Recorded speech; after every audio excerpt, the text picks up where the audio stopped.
खैबर पख्तूनख्वा में गंदम की खरीदारी बेज़ाब्तगियों पर तहकीकात का आगाज कर दिया गया। मुबैना करप्शन के इल्जामात पर महकमा खुराक ने 9 अहलकारों को मुअत्तल कर दिया है। मज़ीद तफसीलात जानेंगे डॉन न्यूज़ के नुमाइंदे अब्दुल हकीम से।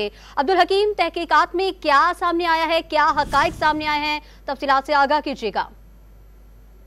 जो गंदम की खरीदारी का अमल शुरू हुआ है और कल रात से ये गंदम की खरीदारी रोक दी गई है। सूबाई हुकूमत की जानिब से 3 लाख टन गंदम की खरीदारी थी। 2 लाख टन के करीब गंदम जब जखीरा कर लिया गया है तो उसके बाद खरीदारी बंद कर दी गई। सूबाई हुकूमत का मौक़िफ़ है कि उनका जखीरा मुकम्मल हो चुका है, इसलिए और मज़ीद खरीदारी नहीं करेंगे। ताहम जो ये इंकिशाफ हुआ है कि बेज़ाब्तियाँ हो गई है और करप्शन के बड़े स्कैंडल सामने आए हैं, जिसमें ड्राइवर्स और जो ट्रेडर्स हैं गंदम के खरीदार जो हैं पंजाब से, तो उन्होंने ये इल्जाम आयद किए, जबकि इसकी तस्दीक सूबाई वजीर ने अपने प्रेस कॉन्फ्रेंस में की। सूबाई वजीर खुराक का कहना था कि शांगला और कुहाट के डिस्ट्रिक्ट फूड कंट्रोलर समेत 9 अहलकारों को मुअत्तल कर दिया गया है इस हवाले से, और इस पर इंक्वायरी भी कायम कर दी गई है। तहकीकात मजीद जारी है।